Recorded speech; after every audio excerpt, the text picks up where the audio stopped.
Salut à tous, j'espère que vous allez bien en ce week-end, ce samedi 14 décembre 2019. L'hiver météorologique a commencé depuis le 1er décembre. En météo, on définit l'hiver comme les 3 mois les plus froids de l'année, sous nos latitudes, sous nos contrées, à savoir décembre, janvier, février. Donc c'est bien sûr statistiquement, les 3 mois les plus froids de l'année. Chez nous, je me répète, décembre, janvier, février. L'hiver calendaire, lui, commencera le 21-22 décembre jusqu'au 22 mars, donc du solstice d'hiver jusqu'à l'équinoxe de printemps. L'actualité, c'est la COP25. Vous savez tout ce que c'est. La COP25, c'est conférence sur le climat, sur les mesures à prendre pour le changement climatique. C'est la 25e. Ça fait 25 ans que ça dure, de la 1 jusqu'à la 25. Elle devait initialement se passer au Chili, en Amérique du Sud, mais mouvement de contestation sociale là-bas. Donc elle est venue au dernier moment, c'est Madrid qui a pris le relais, donc elle se tient en ce moment, elle vient de se finir, donc soit hier soir, soit dans la journée, là en fonction des discussions houleuses. Ça devrait se finir donc hier soir, donc elle a bien été déplacée à Madrid. Pendant ce temps-là, une personne a fait un aller-retour en voilier, en bateau, en fibre de carbone, donc Madame Greta Thunberg, celle qui ne va pas à l'école, la demoiselle de 16 ans, donc elle n'apprend pas la géographie et qui ne peut pas savoir de quoi elle parle, puisqu'elle n'apprend pas la géographie et la climatologie, même si ces matières ne sont bien sûr pas enseignées à l'école. Mais me semble-t-il que l'éducation nationale a fait un pamphlet maintenant sur l'écologie et peut-être le réchauffement climatique, sans expliquer les principes de base physique en météorologie. Quelle tristesse, enfin bon, passons. Donc elle ne va pas à l'école, elle pleurniche un peu à droite à gauche. Elle s'est tapé un voyage de l'Europe jusqu'à l'Amérique du Sud pour finalement revenir en urgence ici, toujours en bateau, pour accoster sur le port de Lisbonne pour venir à Madrid très fatiguée, puisqu'apparemment les premiers jours elle a été un petit peu muette, on en attendait un petit peu plus de la demoiselle de 16 ans qui a été élue par le New York Times, comme la personnalité la plus influente de la planète en 2019. Peut-être qu'elle est fatiguée, ou peut-être que derrière des pleurnicheries et un masque de plein de choses, comment on appelle ça, de quelqu'un qui est un peu, pas dire exubérant, extravagant, il est autiste, mais voilà, pleurnicher, en mettre plein la vue par des paroles pleines de bon sens, de bienveillance et toutes faites, peut-être que ça ne résiste pas à un peu plus d'analyse technique ou un peu plus de professionnalisme sur toutes les questions un peu particulières et très pointues et techniques sur le climat, la météo, le CO2, etc. Peut-être elle est rattrapée par la logique des choses. Enfin bon, elle a voyagé, elle a fait ce superbe voyage à bord d'un... J'ai une veine qui saute. À bord d'un voilier en fibre de carbone, bien sûr, qui n'est pas polluant parce qu'il utilise l'énergie du vent, énergie renouvelable au possible, mais sa construction a demandé une empreinte carbone énorme. Donc Greta, si tu m'écoutes, c'est pas bien ce que tu fais. Toi-même défenseuse, c'est comme ça qu'on dit, fille qui défend l'écologie au plus haut point et l'environnement, tu es allé dans un voilier qui a coûté au niveau de sa production, au niveau de son empreinte carbone et donc en énergie fossile, qui a été coûteux. Donc c'est pas bien, fais attention la prochaine fois, vas-y en bateau à bois, ce qui sera mieux, ou en radeau, s'il te plaît. Alors je rigole. Donc cette COP25, un peu éclipsée aussi par l'actualité sociale finalement française, les grèves, etc. Il ne se passe pas grand chose, on parle déjà de la prochaine 26e COP qui va arriver, donc cette fois-ci ce sera un succès c'est sûr, parce que ça sera à Glasgow au mois de novembre 2020, tenu par un ministre britannique ultra écologiste, donc on verra. Donc comme d'habitude, la dernière chance pour sauver la planète, pas d'accord vraiment tenu, les accords de la COP de Paris qui étaient en COP 21 ou COP 19, je sais plus, toujours pas tenu, même si ça avait été la plus grande réussite au niveau humanitaire entre 180-198 pays signataires, et finalement personne ne tient ses engagements parce que les pays pauvres, pour leur développement économique et industriel, consomment de plus en plus de CO2 et font passer quand même leur développement au-delà des restrictions de CO2, et les pays riches sont empégués avec leur histoire de démographie, de toujours plus de technologie, etc., donc ne peuvent pas baisser leur empreinte carbone. Donc on est face à une impasse. Mais ça ne nous empêche pas de continuer à embêter les gens avec ça, de les taxer, etc. Pendant ce temps-là, climatologiquement, il ne se passe pas grand-chose, bien sûr. Mais bon, ce qui est intéressant, c'est de savoir qu'on va perpétuer le mouvement jusqu'à je sais pas quand, pendant encore très longtemps. Je reviens sur la COP 15, qui était, parce que j'ai quelques chiffres dessus, c'est encore une fois de la dernière chance, pour sauver la planète. On a vu 98 chefs d'État, 15 000 délégués, 10 000 activistes environnementaux, 5 000 journalistes, 140 avions privés, 12 000 limousines, Leonardo DiCaprio et autres, empreinte carbone évaluée à 46 200 tonnes de CO2. Ce que consomment 118 millions d'êtres humains en 4 ans, ou plus que les 10 pays les plus frugaux en CO2. Donc on voit bien à quel point on se fiche de notre tête avec ces gens-là qui devraient être tout écolo, tout azimut, et qui font n'importe quoi, qui font un banquet climatique, touristique climatique, qui se réunissent chaque année pour faire des discussions intergouvernementales avec des experts triés sur le volet, mais qui ont une empreinte carbone faramineuse. Donc ce sont des rassemblements qui sont tout, en tout cas dans leur... en fait, qui sont tout sauf écolos. Parce que ça produit beaucoup de pollution d'organiser des grands rassemblements de grandes personnes avec beaucoup de moyens. C'est très très polluant. Donc je reviens à ce qui s'était passé aux accords de Paris, donc COP21 ou 19, vous m'excusez, je ne sais plus de mémoire. Eh bien, il y avait monsieur Laurent Fabius. Qu'est-ce qu'il avait dit? Il avait dit j'aimerais que toi, monsieur Philippe Verdier, tu fasses comme les autres, tu me fasses, parce que tu es quand même une autorité, tu me fasses un écrit, que tu ailles dans le sens de l'alarmisme, parce qu'il avait dit il ne reste plus que 500 jours, sinon c'est fini, on est face à un non-retour de situation. On voit depuis 6 ans, 6-7 ans, ça va. Ça se passe bien à peu près, surtout à Paris avec notre climat océanique dégradé, tout mou du genou, il ne se passe pas grand chose dans l'année, on est toujours dans la même logique, toujours pas de cocotier à Paris. Enfin bon, donc il avait dit tu me feras ces écrits catastrophiques, et lui, bon, lui, qu'est-ce qu'il a dit? Il a dit non, il a dit non, quoi, parce que personne un peu intègre, ça existe encore. Au lieu de ça, il a fait un livre, Climat Investigation, qui explique en gros, il n'y a pas de, selon lui, selon son analyse et son expertise, qu'il n'y a pas d'urgence climatique et que ça pourrait même être une bonne chose si éventuellement le climat se réchauffait.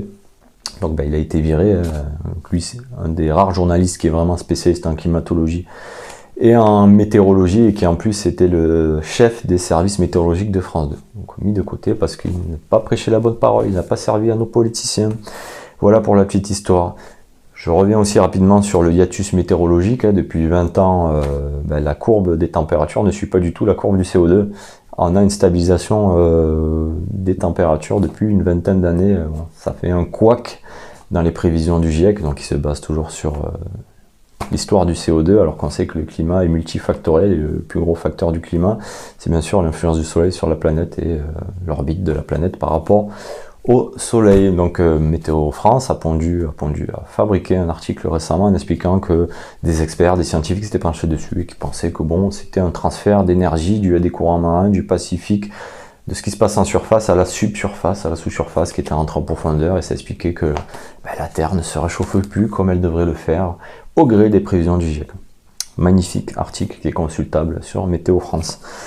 Plus c'est gros, plus ça passe. Donc à chaque COP, on frôle la catastrophe, mais au final, le pragmatisme l'emporte. Et ce qui se passe pour ce COP 25. Et on arrive à un accord final, ne pas interrompre ces sommets, ces cycles de rendez-vous propices au tourisme, au banquet climatique. On finit ces sommets, ces conférences internationales sur le réchauffement, avec une feuille de route sur de nouvelles discussions à venir, donc pour la COP 26. D'ailleurs, si vous allez sur Google, vous tapez COP25, vous allez voir la plupart des médias disent à la fin, bon, rendez-vous en 26, et en 26 ça va le faire. Puisque le mec de Glasgow, le ministre, lui, il est nickel. Et puis là, avec ce déplacement du Chili à l'Espagne, etc., bon, voilà, on est passé un peu à côté. Mais en 26, vous inquiétez pas, 26 ans plus tard, ça va le faire. Après les accords de Paris non respectés, ça va le faire. Donc à la prochaine réunion plénière, ça va le faire concernant les réductions des émissions de CO2. L'ONU se félicite des accords pris pour la prévention du futur climatique. En l'occurrence, cette année, 0. Il n'y a que l'Europe un peu qui fait bloc. Mais face, comme je vous ai dit, aux pays les plus riches, les États-Unis, les pays les plus productifs, la Chine, pas terrible. Et puis nous, on continue à produire aussi de plus en plus de CO2, que ça nous plaise ou non. Nous, la France, qui pourtant, à l'échelle mondiale, avons une toute petite empreinte de carbone. Donc c'est même pas nous, c'est pas qu'il faut pas faire d'efforts. Par contre, pour tout ce qui est écologie et environnement, bien sûr, je suis le premier à le dire, mais en faire mélange avec tout ce qui est climatique et s'en servir à des raisons de taxes, de mode de pensée, de mode de consommation, et que ça aille dans les poches industriels, c'est là qu'est toute la manipulation malhonnête. Petite parenthèse, 500 signataires ont envoyé une lettre à l'ONU pour dire qu'il n'y avait pas 500 signataires scientifiques et experts, pour dire qu'il n'y avait pas d'urgence climatique. Vous pouvez le voir aussi sur Google, et bon, bien sûr, Google, nos médias nationaux officiels qui n'ont qu'une parole expliquent que non, en fait, c'est pas des vrais scientifiques, ou c'est pas des gens qui ont une vraie autorité. Enfin bon, 504, 508 signataires.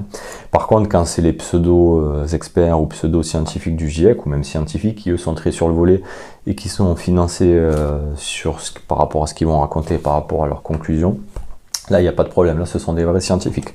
Encore une fois, plusieurs niveaux comment on appelle ça, de crédibilité, de discours, et c'est un petit peu triste, c'est un petit peu dommageable pour la science.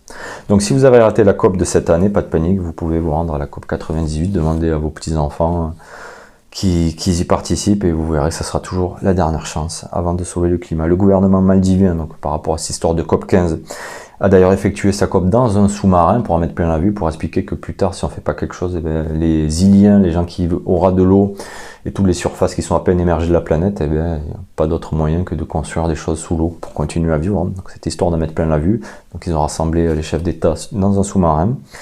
Et depuis, qu'est-ce qu'ils ont fait? Ils ont construit plusieurs aéroports à ras de l'eau. C'est quand même étrange pour une urgence d'élévation du niveau des eaux.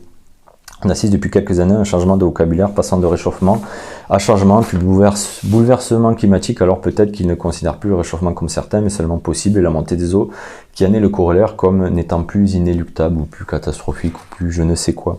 Mais on ne peut pas se résoudre à une telle explication, en effet, en vertu du 15e principe dit de précaution qui a été énoncé dans les accords c'est même pas dans les accords, c'est dans la déclaration de Rio, c'était en 92. Le moindre début de commencement de soupçon de l'éventualité d'un doute est très largement suffisant pour entreprendre des actions de correction préventive, quelle que soit la nature de celle-ci. Enfin bon, la montée des eaux reste la terreur ultime. La seule différence entre si le Groenland fond et si une météorite percute la Terre, c'est que dans le deuxième cas, on n'y peut rien, la météorite on n'y peut rien. Mais si le Groenland fond, ça sera notre faute, parce qu'on n'aura pas limité la hausse du CO2. Petite parenthèse encore, sachez que si la banquise fond, c'est pas grave, parce que la banquise, c'est l'histoire du glaçon dans l'eau. Quand le glaçon dans l'eau fond, l'eau ne change pas de niveau, vous pouvez l'essayer chez vous, c'est pareil, c'est de la physique de base. Il n'y a que les glaces terrestres, pas qui sont dans l'eau, qui sont sur la Terre. Si elles se mettent à fondre, ça aura de toute façon, oui, effectivement, une influence sur le niveau de l'eau. Mais le niveau de l'eau dépend de plein d'autres facteurs, que je vous répète souvent. Tout ce qui est croûte terrestre, tout ce qui est les phénomènes météorologiques, empilement des eaux par exemple, de manière naturelle plutôt en Asie du Sud-Est, et quand El Niño s'active, changement de la direction des alizés en direction de l'Amérique du Sud-Est, donc les eaux remontent en direction de l'Amérique du Sud-Ouest par rapport à l'Amérique du Sud-Est, donc ça sont des phénomènes naturels, les courants marins, les vents, etc., etc. Il faut donc expier votre faute par anticipation avec le tir-orchestre pour donner corps à l'argument. On trouve des mesures satellitaires qui disent que la hausse des eaux est de 3 mm par an environ. Il faut saluer cette précision millimétrique avec des marées qui peuvent dépasser les 10 000 mm et donc perturber les mesures, là où des vagues qui peuvent dépasser les 34 000 mm. Ce que je vous disais, la déformation de la croûte terrestre, l'empilement des eaux avec des phénomènes comme El Niño, donc cette variation, ces fluctuations du niveau des eaux en fonction du placement des centres d'action météorologique, haute pression, basse pression, etc. Et les instruments qui ont une précision que de 34 mm. Donc compliqué de faire des précisions de 3 mm quand après correction, ces éléments de mesure, en l'occurrence maintenant plutôt les relevés satellitaires qui ont plus de vision que les simples marégraphes, ont une précision d'environ 34 mm. Si on en croit les mesures satellitaires améliorées par différentes corrections, la mer devrait donc monter de 30 cm par siècle, donc 3 mm. 3 mm par an. Voilà. Donc, prenez garde à ne pas construire une maison en dessous de 30 cm, la taille d'une langouste. Je sais que c'est un petit peu juste pour créer de la terreur. Alors on a ajouté dans la tête des gens le tipping point, le point de basculement qui postule qu'à partir d'un certain point, il y a un risque d'emballement, un point de non-retour, ce qu'on ravage tous les jours avec le climat. Et pour faire avaler de telles stupidités aux éventuels bailleurs de fonds proches des côtes ou sur les îles, le mieux est d'enrôler les futures victimes du cataclysme imaginaire. C'est comme cela que les alarmistes climatiques, financés par vos impôts, et oui, à travers l'ONU, sont allés évangéliser les habitants des îles menacés d'un engloutissement. Ces futures victimes éventuelles font alors autant de bruit que possible dans toutes les assemblées internationales. Ils sont petits mais nombreux à l'ONU, un vote égale un État. Puis encore une fois, c'est très facile de dire « Ah, vous voyez, l'eau a monté ». Non, c'est juste un phénomène naturel d'érosion. Ça vous embête pas que 10 km plus loin, il y a une nouvelle plage qui est apparue. Mais bon, quand on veut voir que ce qu'on veut voir, on ne voit que ce qu'on veut voir. C'est un peu comme on entend, certains n'entendent que ce qu'ils ont envie d'entendre. C'est pareil. Plus sérieusement, il y a des cas de montée des eaux visibles, îles Marshall, Haïti, Fidji, Tonga, des cas de baisse, Belize, Cap-Vert, Comores, île Salomon, pas grand chose qui dépasse la hauteur d'une vaguelette, donc comment je vous dirais ça, en relation avec ce que je vous ai déjà un petit peu expliqué, la fluctuation de la croûte terrestre, le déplacement des eaux en fonction des courants marins, du type d'alizé piloté par El Niño, La Niña, donc ils peuvent s'inverser, donc rabattre des eaux plus d'un côté ou de l'autre côté des côtes, etc., etc. Voilà, je vous fais un bisou, à plus tard, ciao.